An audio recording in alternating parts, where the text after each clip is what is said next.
est très très importante pour moi, c'est la mémoire sémantique. Cette mémoire, c'est tout ce que nous avons appris, tout. C'est notre culture générale.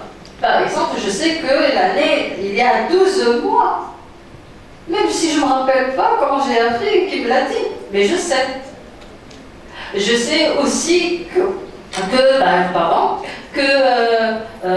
Rio est l'une des grandes villes de Brésil, même si je ne suis jamais allée. Charlarenchi, j'adore ce village, cette ville. Et puis enfin, il y a la mémoire procédurale. Ça, c'est une mémoire que j'adore. C'est une mémoire machinale. Elle n'est pas déclarative, elle est implicite. Je fais des choses sans conscience. C'est-à-dire, je ne réalise pas ce que je fais. Par exemple, jouer de la guitare, faire du vélo.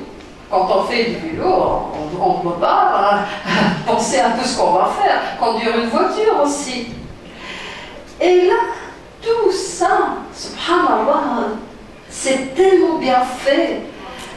Mais il y a des trous de mémoire. Oui. Et là, on se pose des questions. Les trous de mémoire, est-ce que c'est une maladie? Est-ce qu'on doit avoir peur de ces trous de mémoire? Et j'ai fait mes recherches. Et là, j'étais surprise. Docteur Bernard Croisil nous a dit, rassurez-vous, si vous êtes conscient de ces trous de mémoire, c'est que vous n'êtes pas malade. Parce que ceux qui sont malades ne sont pas conscients qu'ils ont des trous de mémoire. Et là, j'étais très contente. J'ai dit que j'ai pas de mémoire de poisson rouge. Et puis, en plus de ça, il y a le champion du monde de mémoire, Sébastien Martinez. Par son expérience réelle, il a dit adopter des stratégies, des techniques, des astuces pour mieux mémoriser. Il y en a tellement, et j'ai choisi juste deux. C'est la mnémotechnique.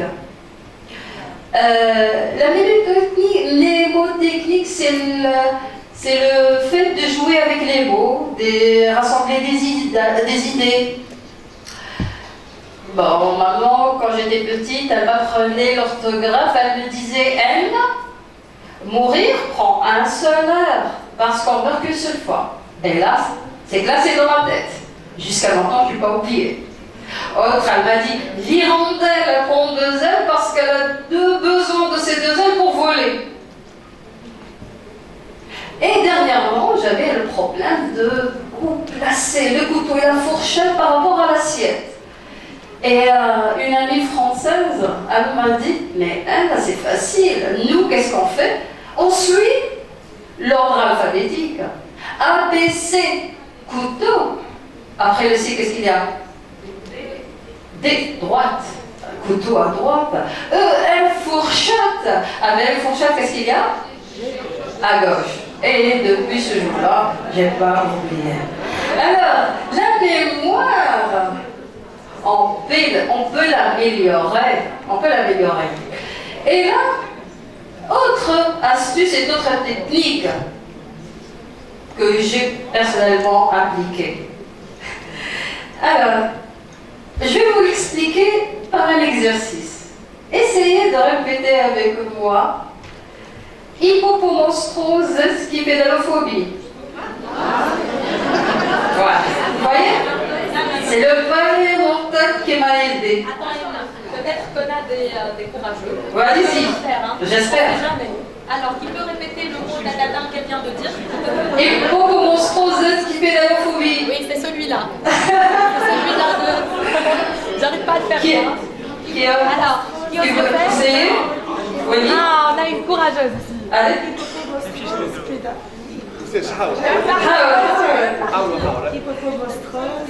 Je répète, hippopomonstrose skipédalophobie. Hippopomonstrose skipédalophobie. Merci. Bravo. En fait, est-ce que c'est d'abord un vrai mot français? Un vrai mot. Eh ben non, c'est un mot français dans le dictionnaire qui veut dire la phobie des mots longs. C'est bizarre, hein, phobie des mots longs, et on nous donne un mot trop long de 36 lettres. Oui. Alors, comment j'ai appris ce mot? Moi aussi, j'ai trouvé des difficultés. Et j'ai appliqué le palais mental. La technique Loki, elle date pas de d'hier. C'est une méthode inventée par les Grecs. Alors, voilà le mot. Hippopotomonstrosesquipédalophobie. Alors, la technique, c'est quoi? Palais. Palais, c'est de choisir un lieu qu'on connaît très bien. Moi, j'ai choisi la cuisine.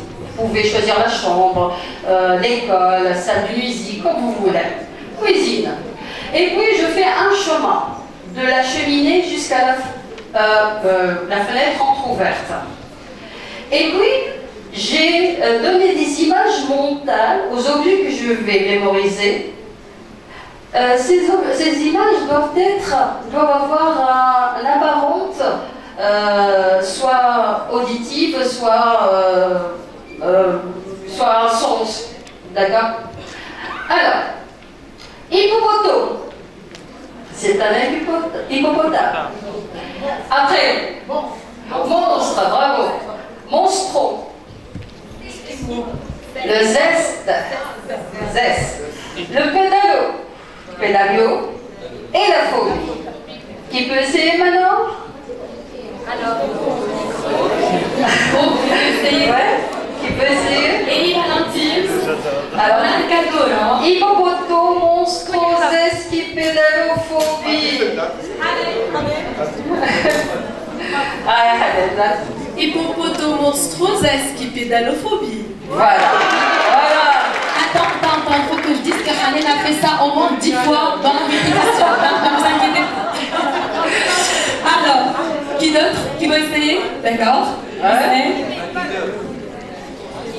Hippopotomonstrosesquipédalophobie. Voilà.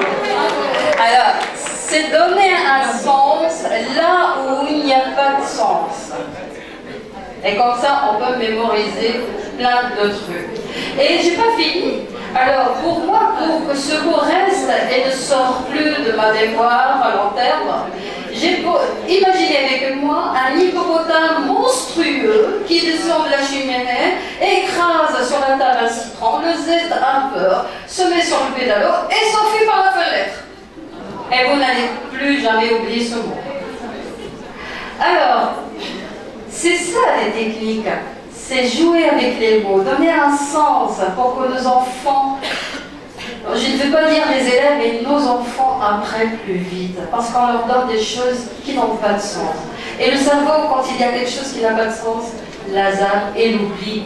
Elle ne va même pas à la mémoire à long terme. Et voilà ce que je suis venue vous parler. Mais avant de finir, il y a le petit poisson rouge. Tout le monde sait que le petit poisson rouge a une petite mémoire. Eh bien, c'est pas vrai. Parce qu'un poisson rouge, voilà, dans son lieu naturel, peut vivre même 20 ans et 40 ans. Il peut peser 2 kilos. Alors, oubliez ces trucs qui nous gâchent la vie et qui nous limitent. Réveillez-vous et la vie, elle est belle. Merci.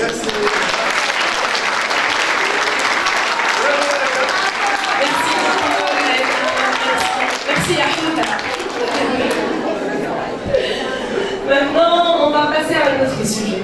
Un sujet très très important, un sujet اللي لازمنا نحكيو عليه. اللي لازمنا نطيحوا الستار ولازمنا نجبدوا الموضوع هذا اي سورتو نفهموه. علاش منين جاي؟ شنو هما لي زوريجين وشنو هو اليوم لي اكسبيريونس qu'est-ce qu'ils disent de ce sujet. اليوم باش نحكيو على الراسيزم.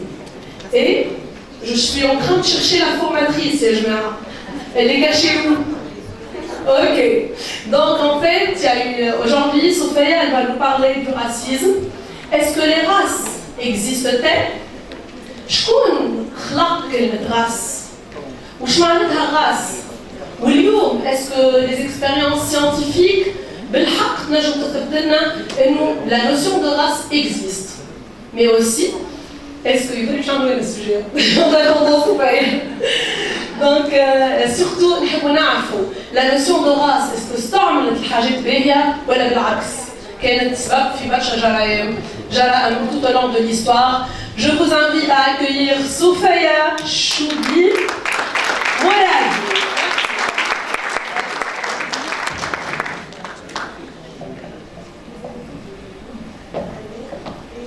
Salam alaikum, marhaba bikum l'école. Je viens aujourd'hui vous présenter un sujet qui nous intéresse non seulement nous les Tunisiens, mais également l'humanité entière. Auparavant, permettez-moi de vous faire part d'une expérience que j'ai vécue étant petite. وقت اللي كنت صغيرة كنت نقرأ في الميسيون فرانسيز. كنا في الميسيون فرانسيز بعض الجنسيات المخالطة. Il y avait des Français, des Italiens et quelques Tunisiens, منهم أنا. Les petits Français et les petits Italiens en général كانوا بيض زرار عينين زرق محليهم محليهم. واحنا توانسة كنا في المر ربي قوي ساعنا الحسن عليكم سروا كمون ماذا jusque là rien n'a signalé sauf que les petits Français et les petits Italiens en général n'aimaient pas trop jouer avec les petits Tunisiens كانوا متكين على جنب ويلعبوا كان مع بعضهم.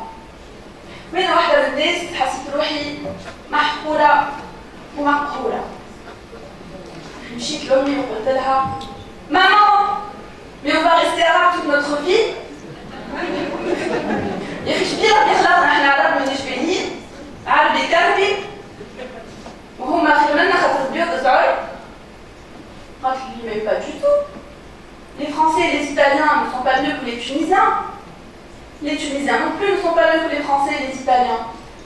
كلنا ولاد 9 أشهر كلنا ولاد بونا آدم وأمنا حواء. قنعتني أنا قعدت الحكاية تدور في مخي سنين وسنين.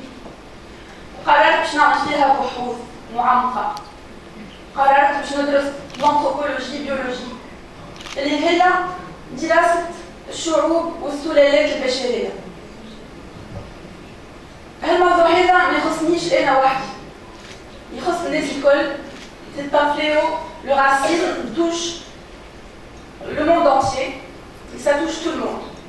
واخيرا سمعت ان ابحاث صارت في المرسى في رمضان ما تشرفش وما تفرحش.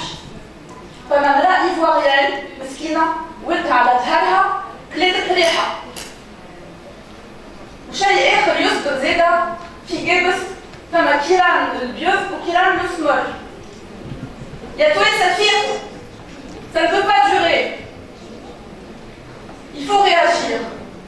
Donc voilà, je vais vous parler des races. Mais الموضوع هذا بحر واسع وعميق. ما نجمش نحكي فيه كما نحب نشتي فيه خاطر الوقت ضيق. Je vais juste vous passer un message essentiel. Donc الموضوع نتاعنا نتاع اليوم اللي هو les races humaines existent-elles? Les races humaines عندهم حقيقة علمية ولا لا؟ Les races humaines existent-elles ou ne sont-elles qu'une illusion, à la manière de cette illusion d'optique que vous avez devant vous? Posons-nous les bonnes questions. Qu'est-ce qu'une race tout d'abord? On sait que c'est un concept qui a été mis en évidence par Linné au XVIIIe siècle avec la classification de l'Homo sapiens. L'Homo sapiens هو الاسم واللقب بالعلم بتاع الإنسان. Et ce concept a pris son essor au XIXe siècle avec les différentes classifications. Le comte de Gobineau, par exemple, a classé l'humanité en 3 races, noire, jaune et blanche. Blumenbach a fait la classification la plus courante. Il a classé les humains en 5 races continentales. À chaque continent correspond un type, le type asiatique, le type africain, l'européen, etc. D'autres encore ont fait des classifications plus fines. Ils ont subdivisé l'humanité en une vingtaine de sous-races. Mais toutes ces classifications ont été faites par des hommes blancs. Et elles ont toutes le même point commun. Elle place l'homme blanc au sommet de la hiérarchie, en le considérant mieux que les autres races. Donc, يقولوا الأبيض القلوب بالآني فوق الآخرين الكل، غير الآخرين الكل. Donc, cette classification n'a pas rendu service à l'humanité. Bien au contraire. Je pense à l'apartheid en Afrique du Sud. Et je pense à la ségrégation aux États-Unis dans les années 50 et 60, 1900 bien sûr. On pouvait voir des écriteaux et des affiches sur